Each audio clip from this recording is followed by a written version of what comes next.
अगर आपकी भी रुचि सभी प्रकार के खेलों में है तो दोस्तों आप भी महिला क्रिकेट के बारे में सुने होंगे और महिला क्रिकेटरों को बहुत अच्छी तरह से जानते भी होंगे। तो मैं उन्हीं महिला क्रिकेटरों में से एक क्रिकेटर शेफाली वर्मा के जीवन और उनके क्रिकेट करियर के बारे में बात करने वाला हूं, जो भारतीय टीम के लिए दाएं हाथ से ओपनिंग और विस्फोटक बल्लेबाजी करने के लिए जानी जाती हैं और वह दाएं हाथ की ऑफ स्पिन गेंदबाज भी हैं। जहां दोस्तों पहले लड़कियों को किसी भी खेल में हिस्सा लेने के लिए उनके माँ बाप रोक लगाते थे, लेकिन आज के आधुनिक युग में कुछ माँ बाप ऐसे भी हैं जो अपने बेटे और बेटी को एक समान शिक्षा और एक समान आजादी देना पसंद करते हैं। लड़का हो या लड़की, वह किसी भी प्रकार का भेदभाव नहीं रखते हैं। वह जितना आजादी अपने बेटे को देते हैं उतना ही आजादी अपनी बेटी को भी देना पसंद करते हैं। यही कारण है दोस्तों कि आज के नए जमाने में विदेशों की बेटियां ही नहीं बल्कि भारत की भी बेटियां अपने देश के लिए नया नया इतिहास बना रही हैं। तो दोस्तों हमारे महान भारत के उन्हीं बेटियों में से एक नाम शेफाली वर्मा का भी आता है, जिनका जन्म तो भारत के एक छोटे से गाँव में हुआ है, लेकिन उनका नाम आज पूरी क्रिकेट की दुनिया में फेमस है। तो दोस्तों आइए जानते हैं कि शेफाली वर्मा का जन्म कब और कहां पर हुआ है। तो दोस्तों शेफाली वर्मा का जन्म 28 जनवरी 2004 को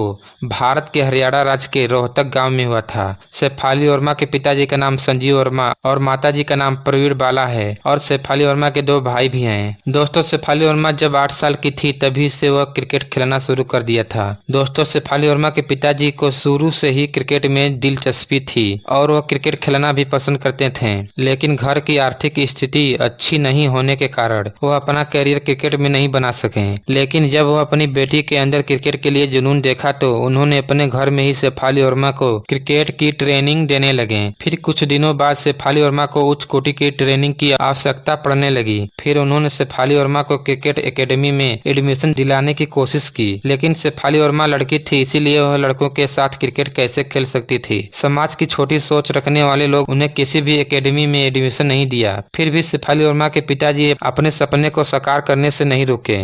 शेफाली वर्मा के पिता ने 8 साल की उम्र में ही शेफाली के बाल कटवा दिए और उन्हें एक लड़का का रूप दे दिया। फिर उसके तुरंत बाद शेफाली का एडमिशन एक क्रिकेट एकेडमी में हो गया।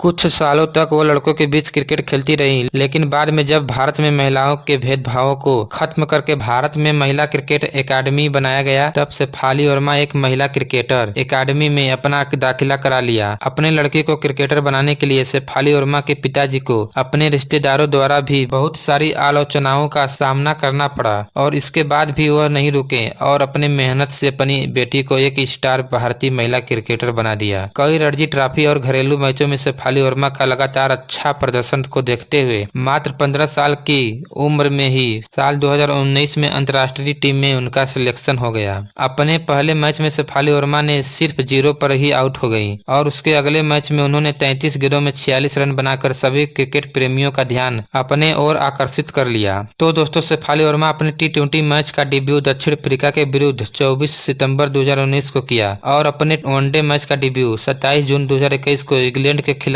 किया और अपने टेस्ट मैच का डेब्यू इंग्लैंड के ही खिलाफ 17 जून 2021 को किया। दोस्तों 2023 इंडियन प्रीमियर लीग के महिला IPL में दिल्ली के टीम ने शेफाली वर्मा को 2 करोड़ रुपए में खरीद कर अपने टीम में शामिल कर लिया। तो दोस्तों जहां शेफाली वर्मा के पिताजी उन्हें क्रिकेटर बनाने के लिए कुछ रुपयों के लिए दिन रात मेहनत किया करते थे, वहीं आज शेफाली वर्मा अपने पिताजी के सपने को साकार करते हुए आज क्रिकेट से हर वर्ष करोड़ों रुपया कमा रही हैं और अपने पिताजी को एक अच्छी जिंदगी जीने में महत्वपूर्ण भूमिका निभा रही हैं। तो दोस्तों शेफाली वर्मा के बारे में आज की यह जानकारी बस इतना ही। अगर शेफाली वर्मा की यह जानकारी आपको पसंद आई है और शेफाली वर्मा आप सभी की भी पसंदीदा खिलाड़ी हैं, तो मेरे इस वीडियो को एक लाइक और मेरे इस चैनल को सब्सक्राइब करना बिल्कुल नहीं भूलिएगा दोस्तों। तो मिलते हैं फिर किसी एक नई वीडियो के साथ, तब तक के लिए जय हिंद, वंदे मातरम।